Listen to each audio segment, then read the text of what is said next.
You have to rock the boat sometimes in order for personal growth, not only within yourself, but as a couple. If you don't rock the boat, you don't grow individually, the other person doesn't grow individually, and the two of you don't grow together. Did you push record?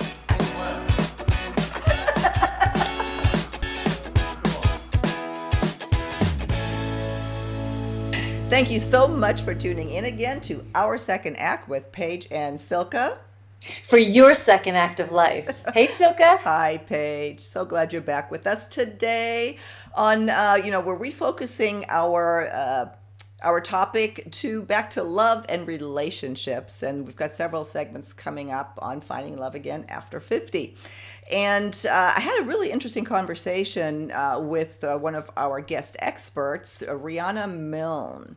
And you're going to love Rihanna when you have a chance, when I edit this and watch it, because she's very much on the same page as you are. No pun intended.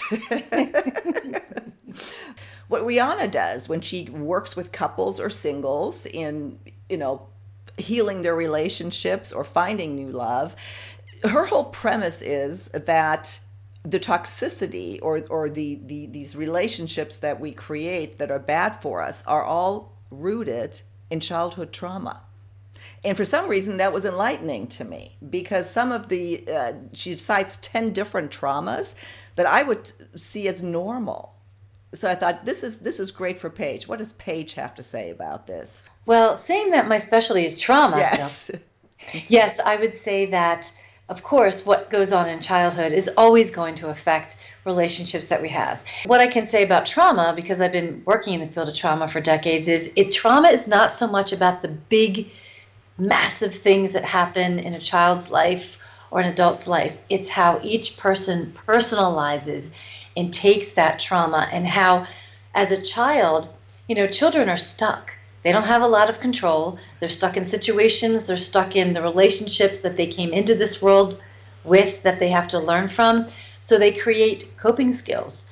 And their coping skills help them to get through childhood years. But what adults don't realize is, at some point, those childhood coping skills have to be shifted when you become an adult. And most of the time, people don't take a look at what their coping skills were, what their triggers were. So, of course, you get in a relationship and boom, boom, you're getting triggered all over the place from things that happened in childhood.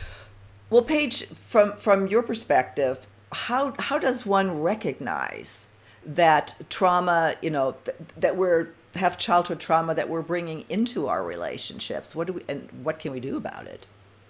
Well, first of all, when you're an adult in relationships, so many times adults don't think that something that happened in their past that they minimized or didn't think was a big deal actually ended up being traumatic. So, a lot of times we push it down, we minimize it because we don't want to go there to that place. But like I think I had shared before, is that trauma is not so much about the bigness of trauma. It's about how we personalize it and how it affects us. Mm-hmm. So, it goes back to what you've heard me say over and over again, Soko. So I'm sorry I'm a broken record, but you have to get connected to your innate knowing and wisdom. And when you do that, then you're more open to looking at what were the traumas that did affect me that I, as a child, maybe either put aside or created a coping skill from. So a lot of times when we're in relationships, or relationships are ending, or whatever it might be, it's really hard for people, Silka, to have to look and face at things that were traumatic for them, mm-hmm. even if they didn't believe that it was traumatic. But there's always going to be a connection between every experience you have in your life, and you've heard me say this, gets lodged in this body. So how could it not play itself out in adult relationships in every single way? It does. Okay, so let me give you just one of many examples, Silka. So you're a child and you're growing up in a home where maybe the father is a rageaholic. Mm-hmm. Maybe he doesn't have alcohol or substance abuse, but there's rage constantly. So maybe you're a child of a couple of different siblings, and your role in that family becomes the one that, kind of puts it all together, doesn't, make waves at all, and just kind of, doesn't adhere to their own needs, but wants to make sure that everybody else is taken care of.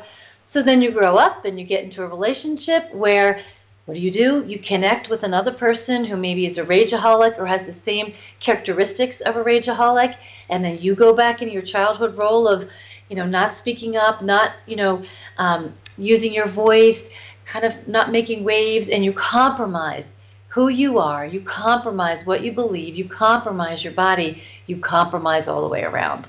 And that's where things start to go down in relationships. Does that make sense? It makes all the sense in the world. What do you do about it though? What can you do about it? It seems to me, it almost seems a little hopeless. Oh my gosh, it's extremely hopeful. There's tons of stuff that you can do about it because remember, the body holds the story. So it's looking at it, it's facing it, it's processing it. Lets the body tell the story about, hey, this is what I experienced when I was a child. This is why I had to do what I needed to do, but I'm not the child anymore. I'm the adult. And I know for me, the work that I do is I can actually go into a person's body and there's a little kid in that body that's usually afraid or really angry. So you connect the adult in you with the child in you, bring them together and say, you know what? You don't have to be afraid anymore. You don't have to act like the 8-year-old anymore.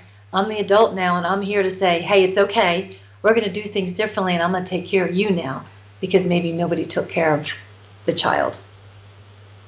Interesting. It's funny. When I was talking to Rihanna and now what you just said, I think I bring some trauma with my father into relationships Oh, because absolutely. How could you not bring things into relationships that have been challenging and traumatic? yeah, I mean, I was not allowed to make mistakes. Right. And Had perfectionism. yeah, perfectionism. And I think I'm starting to see that by talking and I'm to people like you. And I'm hoping that we have some aha moments to some listeners. And you're right, there is hope. It's like if you speak up and you antagonize, that's wrong. Yeah. But that's my problem, not anybody else's. Well, just remember that we all have it, even including someone like me who's in the field, who's doing the work. We all bring things to relationships, we bring things to adulthood.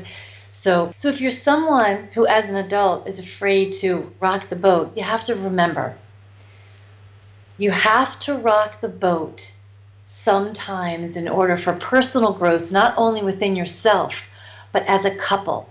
If you don't rock the boat, you don't grow individually, the other person doesn't grow individually, and the two of you don't grow together.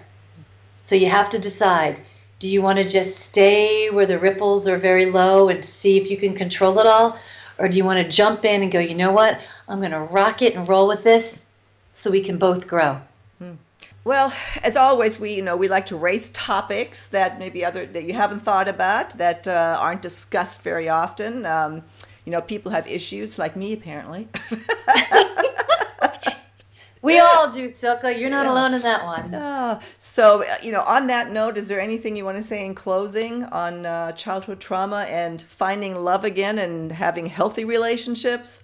Just remember this. Trauma is in the eye of the beholder, whether you're an 8-year-old or a 58-year-old.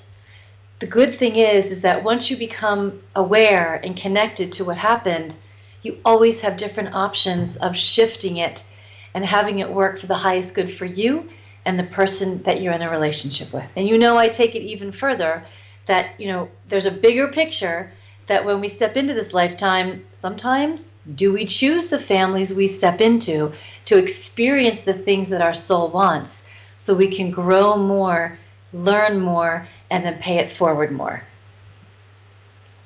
Well, as always, you summed it up terrifically, Paige. Thank you so much. And we'll see you again soon on another episode of Our Second Act with Paige and Silka. For your second active life. Thanks. Bye-bye, Paige. Bye, Silka.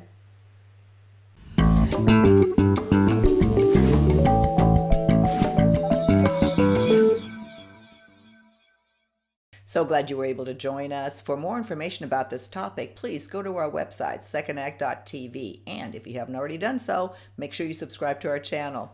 Here's the button. Thank you.